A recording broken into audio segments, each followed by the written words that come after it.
8h21, minutes. J'ai failli pas être capable. On va parler d'abord des coups de cœur francophones qui dévoilent sa programmation. Oui, on a dévoilé les premiers noms des artistes qui seront en tête d'affiche du festival Coup de cœur francophone qui aura lieu cet automne. Alors, parmi ces noms-là, vous allez retrouver les Sœurs Boulay qui seront en spectacle. Les Sœurs Boulay qui présentent leur spectacle au Jésus le 16 novembre prochain. Coup de cœur francophone, il faut dire que ça a lieu pendant une dizaine de jours, là, entre le 7 et le 17 novembre. On pourra aussi assister au retour de la très talentueuse artiste brésilienne Monica Freire qui, elle, sera de passage au Théâtre Outremont.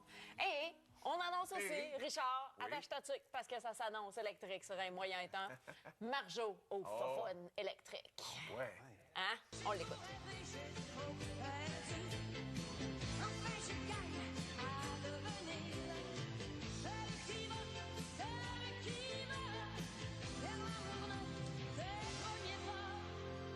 C'est bon signe que ça chante dans le studio. Hey non, mais tu sais, Marjo au fouf, là.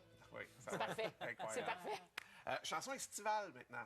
Oui, c'est Bougat qui est un artiste parmi les plus prolifiques là, de la musique latine au Québec, qui lance un tout nouveau vidéoclip. C'est ensoleillé, c'est dansant, c'est vraiment parfait pour les rythmes d'été qui nous accompagnent ces jours-ci. Donc, c'est vraiment un ambassadeur là, très prolifique pour ce type de musique-là chez nous. Alors, il a remporté plusieurs prix au cours de sa carrière. On parle de 3 Félix, un Juno, un Gamic notamment. Et Bougat, c'est quelqu'un qui chante et qui rappe sur des thèmes qui sont importants. Donc, il le fait autant avec du sérieux qu'avec beaucoup d'humour. Donc, il est question dans ses morceaux d'identité, de migration, de sentiment d'appartenance, d'amour aussi. Et là, dans le vidéoclip qu'il lance maintenant, c'est pour sa chanson Masqué un Chingo, qui est issue de son dernier album qui était sorti au printemps. Vidéoclip très beau, très coloré, qui est réalisé par Carlos Guerra.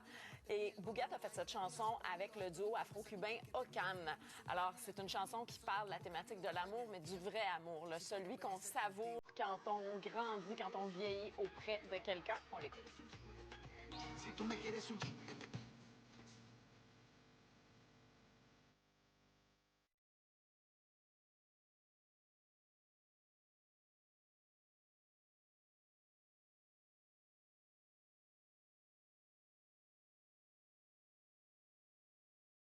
Et on fait un petit crash du côté de Drummondville.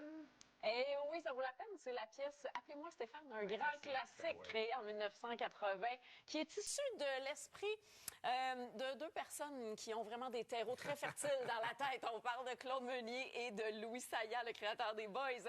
Donc, Appelez-moi Stéphane, qui est de retour dans une toute nouvelle adaptation.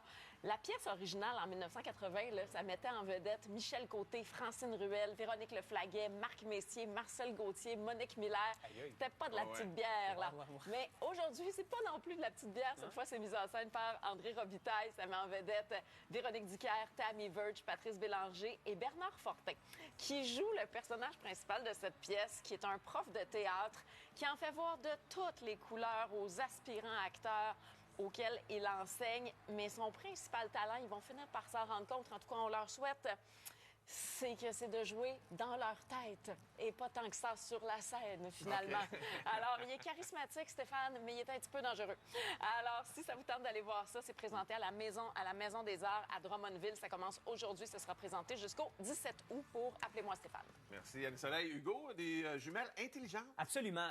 Toujours l'intelligence artificielle, Richard, qui va propulser certains objets vers d'autres niveaux. C'est le cas des Envision, qui sont des jumelles qui vous permettent de vivre ce que vous regardez, mais avec les explications. Par exemple, on pointe les jumelles sur ces montagnes, alors on nous dit où sont les sentiers, comment s'appelle le sommet. Si on les pointe vers le ciel, ils vont nous donner les constellations, le nom des étoiles, est-ce que c'est un satellite ou encore est-ce que c'est une planète. C'est vraiment intéressant. La façon dont ça fonctionne, c'est que l'appareil, dans le fond, va se connecter à ton téléphone intelligent qui, lui, va avoir accès à une banque de données parce qu'on va géolocaliser l'endroit où tu te trouves, évidemment, pour pas te deviner, mais bien donner les bonnes informations. Et puis, on sera capable, à ce moment-là, de t'alimenter sur tes recherches. Alors, t'imagines, on se prête les jumelles, on regarde les constellations, on est dans une dynamique d'observation, mais très, très précise.